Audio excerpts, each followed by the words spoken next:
So we're starting a new chapter. We are going to talk about perfect gases. And I would like to start right away with quantum gases. You may wonder why, because usually in statistical mechanics courses one starts with the classical gas first. I do this for two reasons. One is that, surprisingly, in some respects, it's even easier to work with the quantum gas, to build up the theory starting from quantum particles. Secondly, it's closer to nature because, after all, particles are quantum particles. Yeah, that's reality. And thirdly, if you want to start from the classical case and then in the course of when you develop the theory, at some point you have to make an assumption about the indistinguishability of particles. And this introduces an extra factor in your partition function. And this is, when you argue in a classical framework, this is somewhat odd and difficult to motivate. And it can only be really motivated quantum mechanically when you take into account the indistinguishability of quantum particles. So at that point of the derivation in the classical case, there's always some debate about why one makes this assumption, and we can avoid this if we start right away with the quantum case, and then later we will look at the classical limit and we will recover all the familiar results about the classical perfect gas. As a starting point, we need some background information about many particles in quantum mechanics, about many particle systems. The theory of many particle systems in quantum mechanics presupposes what's called a second quantization. So you no longer talk about single particles, single electrons, and so on. But you talk about many particles. And this goes under the name of second quantization. And since this is not a course on quantum mechanics, I will not go into much detail here, but I would like to pick out the few aspects that are relevant to us. There's actually not so much that we need. There are two key points. The first one is that quantum particles are indistinguishable. If I have an electron in my left hand and an electron in my right hand, they don't carry any labels. There's no way to distinguish them. If I exchange them, I have the same state. So any description of these two particles must do without a labeling of individual particles. It doesn't matter when I exchange them. And there are two kinds of quantum statistics that particles can obey. They are either bosons or fermions. They either obey Bose statistics or Fermi statistics. Let's say you have two particles. One particle is in the state 1, and the other particle is in the state 2. And then you can write the state of the system in a compact fashion as this ket. And this ket says the first particle is in state 1 and the second particle is in state 2. Now I said it shouldn't matter if I exchange the particles. Particles are indistinguishable. So it shouldn't matter if I switch the particles and I say instead I place the first particle in state 2 and the second particle in state 1. Now, pure quantum states described by vectors in Hilbert space, they carry an irrelevant global phase, because whenever you calculate expectation values, probabilities, things that you can measure, then you always have a bra-ket combination, and phases, global phases, cancel out. So if you want to say physically nothing changes, none of my predictions change, predictions as regards expectation values or probabilities, then this does not necessarily imply that these two kets are equal. They are allowed to differ by a global phase. Then they still give rise to identical physical predictions. So this is the first aspect. They don't necessarily have to be equal, but there can be a phase. So there can be a factor in front. Another aspect is when I exchange the particles back, then I should get the same factor once again. So I go from 1, 2 to 2, 1, and then I get this factor. This factor is sort of due to the exchange of particles. Then I switch once more and I go back to 1, 2, and then I get the factor again. But then I should get the same ket. Then I should really be back at 1, 2 without the prefactor. So in other words, the factor, this prefactor squared, should be equal to 1. Now, the factor squared should be equal to 1, so there are two possibilities for the factor. It's either plus 1 or minus 1. So this can be plus or minus 1. And if it's plus, then you have bosons, and if it's minus, then you have fermions. So this is really, in a nutshell, an attempt to explain very briefly how bosons and fermions arise. So you say particles are indistinguishable. When you flip particles, when you swap particles, then you can get at most a global phase, but if you do it twice, then you should be back to the original state. You should have a factor of 1. So this global phase squared should be equal to 1, and this means the global phase factor can be either plus or minus 1, and in one case you get bosons, in the other case you get fermions. This is the first aspect of quantum statistics. Another aspect is something that we had already alluded to. You allow the particle number to be variable. You have, in quantum mechanics, you have processes in which particles can be created, can be annihilated. You have, think of a process where an atom decays from an excited level to the ground state, emits a photon, so a photon is created. Particle number is no longer constant, but you have variable particle number. So the Hilbert space in which you operate is a Hilbert space that contains states of different particle numbers. And already in an earlier chapter, we had said that the Hilbert space in which you operate is a direct sum of n particle Hilbert spaces, where n can vary between 0 and up to infinity. So you allow variable particle number. Now you take a 0 particle Hilbert space, 1 particle Hilbert space, 2 particle Hilbert space, and so on.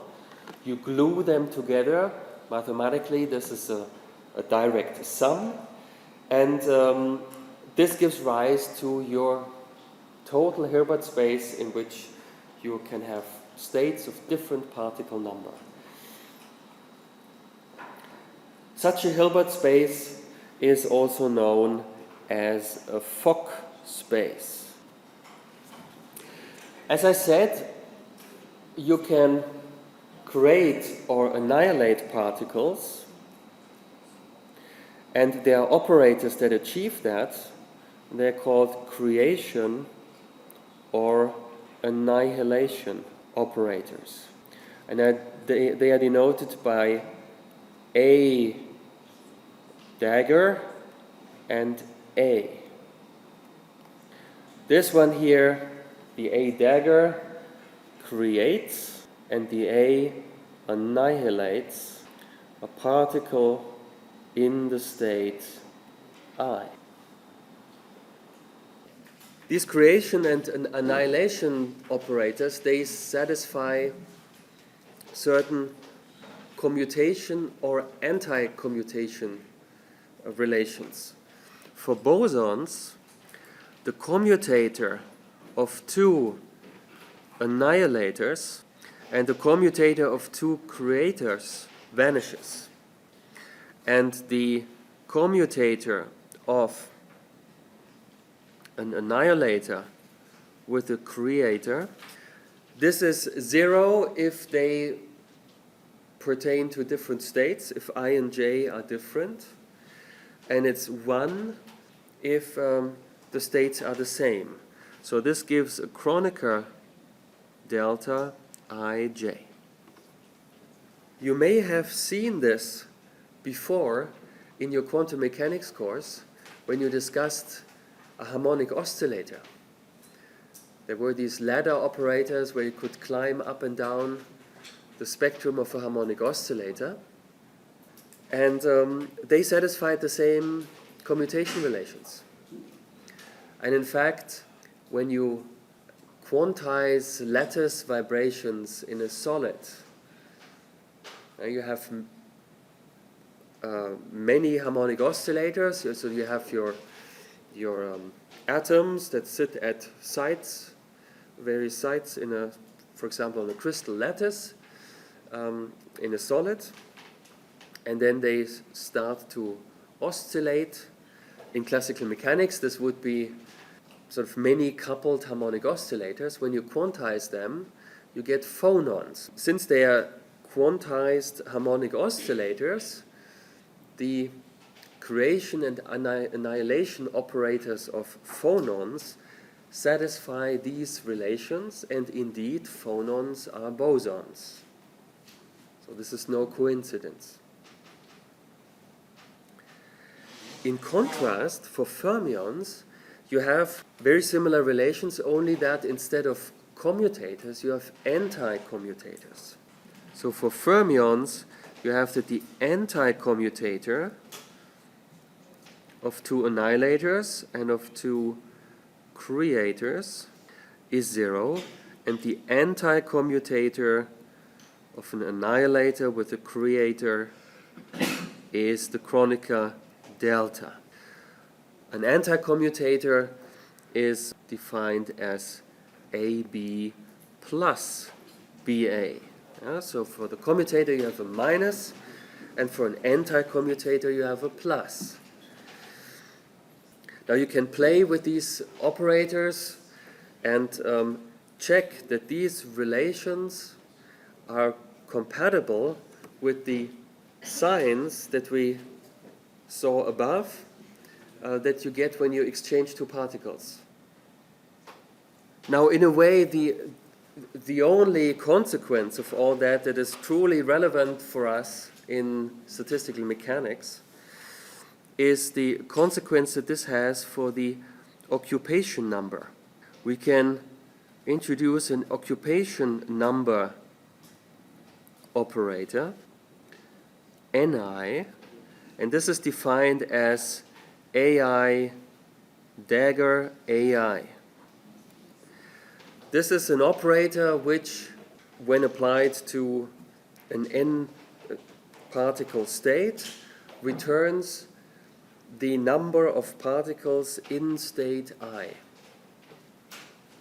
And this occupation number operator has eigenvalues 0, 1, 2, and so on up to infinity for bosons.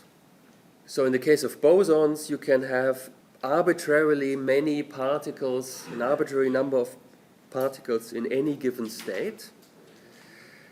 But for fermions, this occupation number operator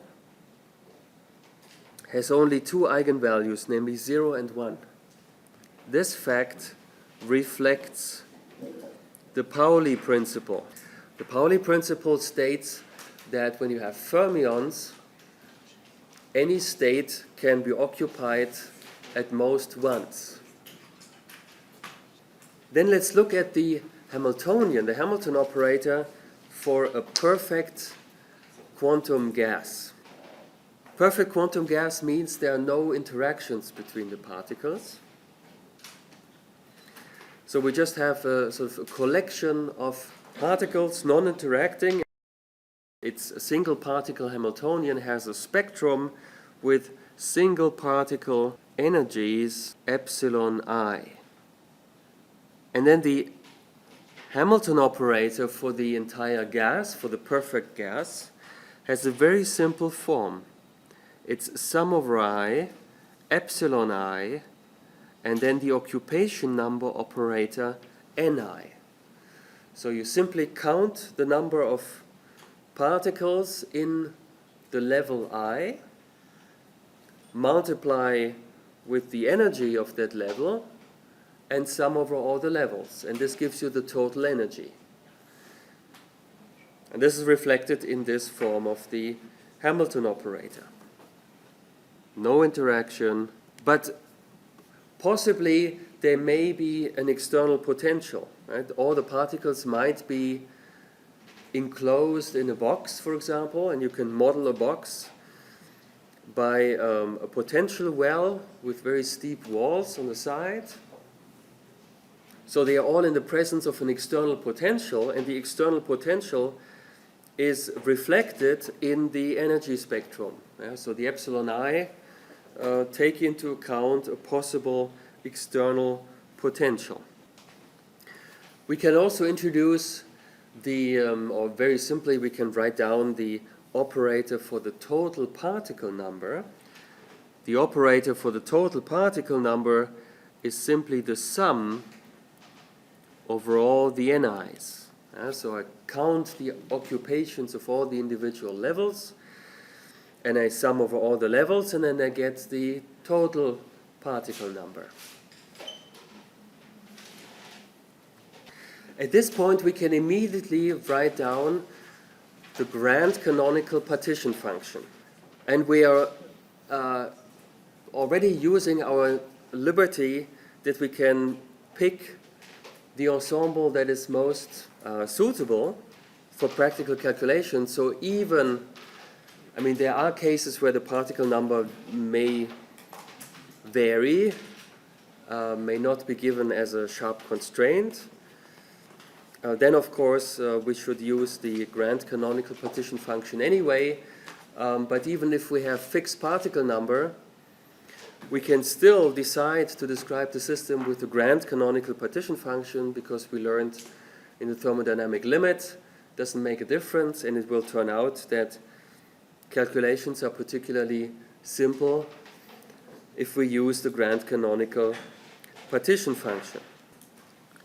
The grand canonical partition function is the trace of e to the minus beta times Hamiltonian plus alpha times the particle number, but by convention I would like to replace here alpha by mu times beta, the chemical potential times beta, and take the beta out in front of a bracket and then write it as h minus mu times n. We can insert in this formula the simple forms of the Hamiltonian and the particle number operator that we had on the previous page. We can immediately write this as the trace e to the minus beta, and then we have sum over all single particle levels, sum over I. Then we have epsilon I minus mu times occupation number operator little ni. So this uses the form from the previous page. The trace is the sum over all the diagonal elements in a representation in your Hilbert space. Now there are lots of states that we have to take into account because we have all possible combinations of occupations of energy levels. We don't have a fixed particle number, so we have to take into account also states with different particle number. So the basis states are states characterized by the number of particles in the first level, the number of particles in the second level, and so on, over all levels. So this is what I just wrote is a basis state in our Fock space, and it says that there are Ni particles in the single particle energy eigenstate I. And so these are our basis states in Fock space. When we take the trace, we have to sandwich the exponential between such basis states, and we have to sum over all basis states of Fock space. And this means that we have to sum over all possible values of the occupation of the first level, all possible values for the occupation of the second level, and so on. So we have a huge number of sums here. In principle, if we have infinitely many single particle levels, then we have infinitely many sums, and for each level we sum over all possible occupations of that level.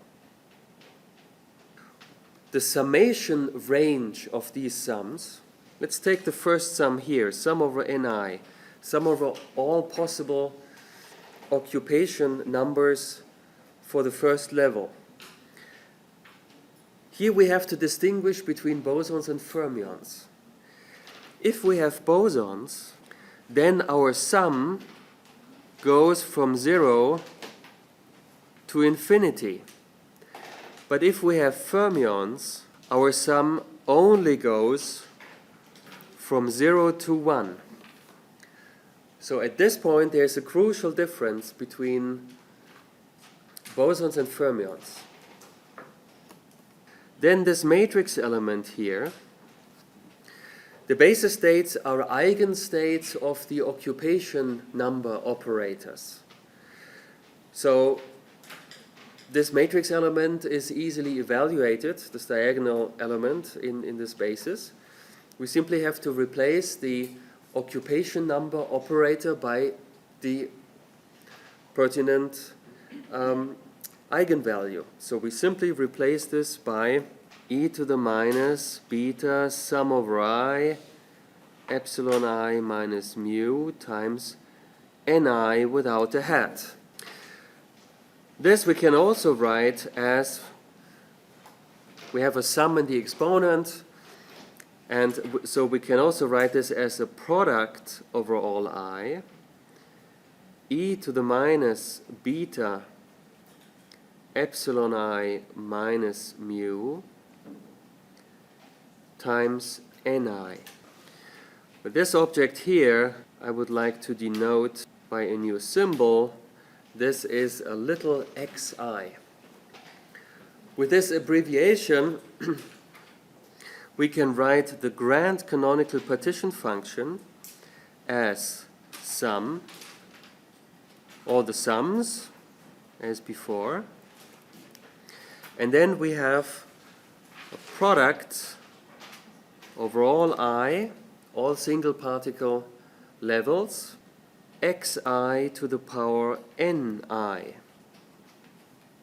But this is the same as the product over all I, and then sum over n, xi to the power n. Perhaps it's easiest if you go backwards. If you look at the expression in the last line, you have a product of sums, and then you simply multiply out all the brackets, and then you obtain the last but one line. And here the sum over n, as before, either goes from 0 to infinity for bosons, or it goes from 0 to 1 for fermions. So n goes from 0 to infinity if you have bosons, or 1 if you have fermions. Now this sum inside the bracket is easily evaluated. If you have bosons, then you have a sum from n going from 0 to infinity, x to the power n. This is an infinite geometric series. It gives 1 over 1 minus xi. And then you still have in front the product over all I. This is the result for bosons. If you have fermions, then the sum extends only from 0 to 1. So inside the bracket you simply have 1 plus xi. And you still have then the product over all I, and this is the result for fermions. So we have a very compact result for the grand canonical partition function for both bosons and fermions. We can take the log of this result, and we find that the log of the grand canonical partition function as a function of beta and alpha. I don't carry the volume explicitly, just to make life simpler. Then we find that this is plus or minus sum over I. The product over all I becomes a sum over I when you take the log. And then you have the log of 1 plus or minus xi, where the upper sign relates to fermions now, and the lower sign relates to bosons. So you see that the log of the grand canonical partition function actually looks very similar for bosons and fermions. You just have these different signs. We can start to make a few calculations with this grand canonical partition function. To start with, we could look at the total particle number, n. By our general framework, this should be the partial of the grand canonical partition function with respect to alpha.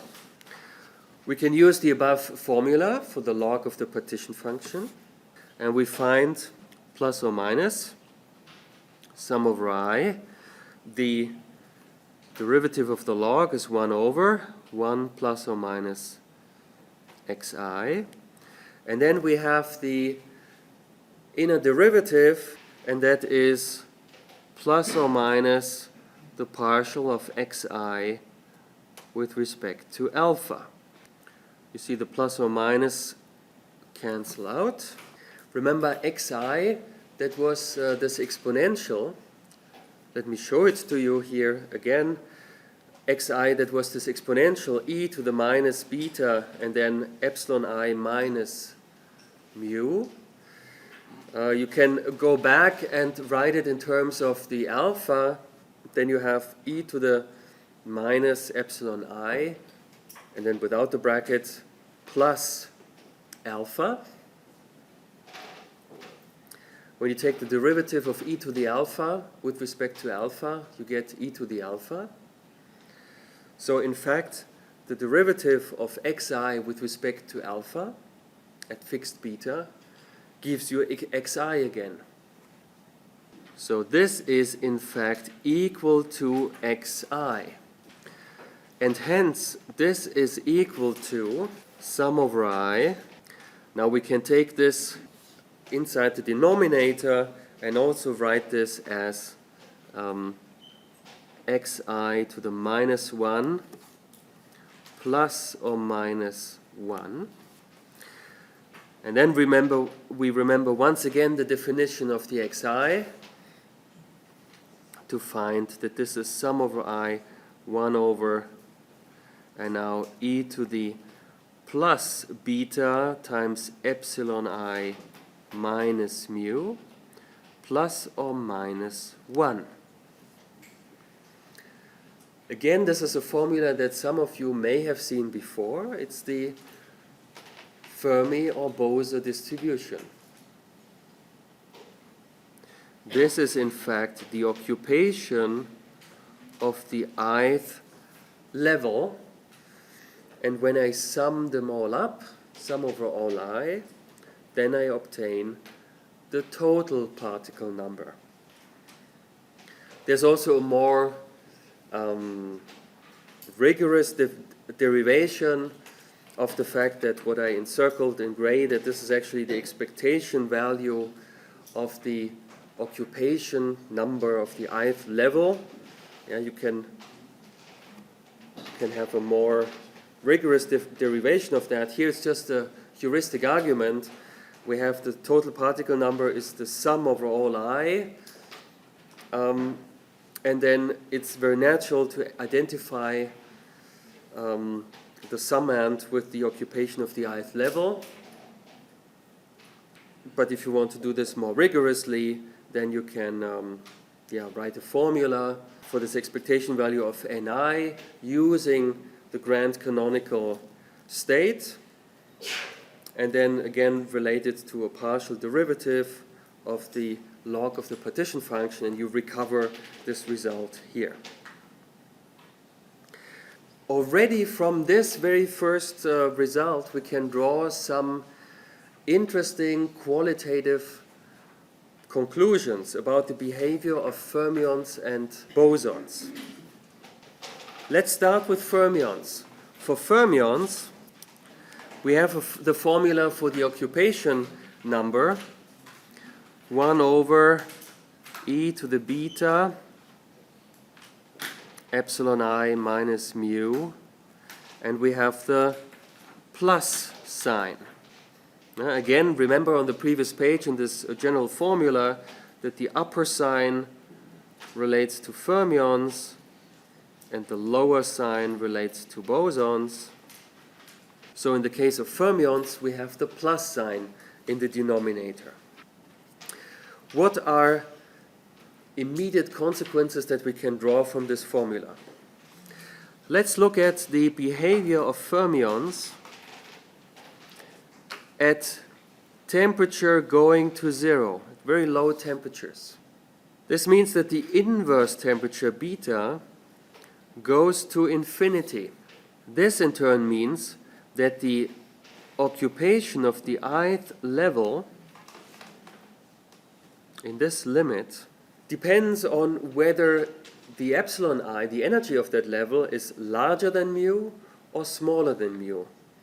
If it's larger than mu, then the exponent in the formula is positive, and since beta goes to infinity, this exponential explodes. So you have a huge number in the denominator, and the reciprocal of that goes to 0. So the occupation is 0 for all levels for which the energy is larger than mu. If the energy epsilon I is smaller than mu, then the exponent becomes negative. Then you have e to the beta times something negative. So the exponent, and beta goes to infinity, so the exponent goes to minus infinity. The exponential then goes to 0. And you have in the denominator goes to 1. And hence the occupation, that's the reciprocal, also goes to 1. So the occupation becomes 1 for energies smaller than mu. So the distribution looks like this. If we plot the occupation of a level as a function of the energy of a level, then we find that for all energies smaller than mu, the occupation is 1. And then for energies larger than mu, the occupation is 0. So we have a step here. The distribution of occupations is the step function. All levels are occupied up to mu. And due to the Pauli principle, there can be only one particle in each level. So each level is occupied with one particle up to the energy mu, up to the chemical potential mu. And all levels above the chemical potentials are empty. This is the behavior at temperature going to 0. Now you can distinguish two cases here. It may be that the chemical potential is given to you, and then you can calculate the total number of particles very easily, because then the total number of particles is simply equal to the number of levels below mu. Because all levels below mu are occupied, so the number of levels below mu is equal to the number of particles. Yeah? So n is equal to the number of energy levels below mu. It may happen also that the total particle number is given to you and you want to infer the chemical potential mu.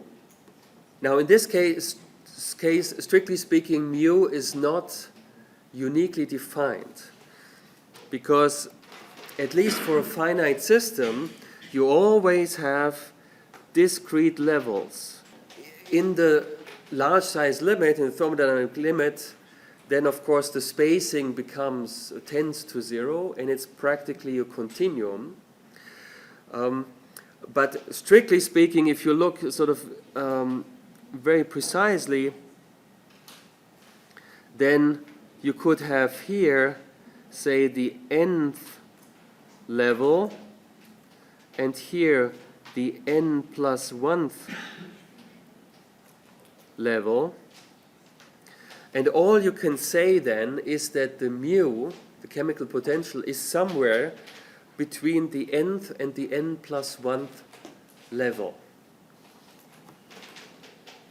And for a large system, this is, for all practical purposes, this defines mu uniquely because the spacing is so small. So then mu is between the nth and the n plus 1th level. Finally, let's look at what happens when the temperature increases. Then qualitatively, we'll study that in more detail. Later, we'll look at the Fermi gas also at finite temperature. But qualitatively, what happens is that this edge becomes softer. So you have somewhere here, you have your chemical potential, and now you have a soft edge. It still looks, is a bit reminiscent of this distribution at 0 temperature, but you no longer have a sharp edge, but a soft edge. For the level whose energy is equal to the chemical potential, for this particular level, the occupation probability is equal to 1/2, because then the exponent is equal to 0. So in the denominator you have e to the power 0, which is 1, and the occupation is 1/2. It's important to note that in general the chemical potential can vary with the temperature. When you have a fixed particle number, then the chemical potential in general varies with the temperature. And at high temperatures, the chemical potential may even become negative. At low temperatures and So if in the limit, temperature going to 0, the chemical potential is never negative. Or I should say it differently. The chemical potential is never below the ground state, and if we assume that the ground state is at epsilon equal to 0, then this means that the chemical potential is always positive. At high temperatures, this is no longer guaranteed, so it may, at high temperatures, even become negative. Or more precisely, you can have mu smaller than the ground state, which we assumed to be 0. Now this case of a Fermi gas at finite temperature, this is of fundamental importance in solid-state physics because an electron gas, electrons are fermions, and an electron gas is a Fermi gas. To a good approximation, it can be described as a perfect Fermi gas. So some of the results that we will derive for Fermi gases can be directly transferred to solid-state physics.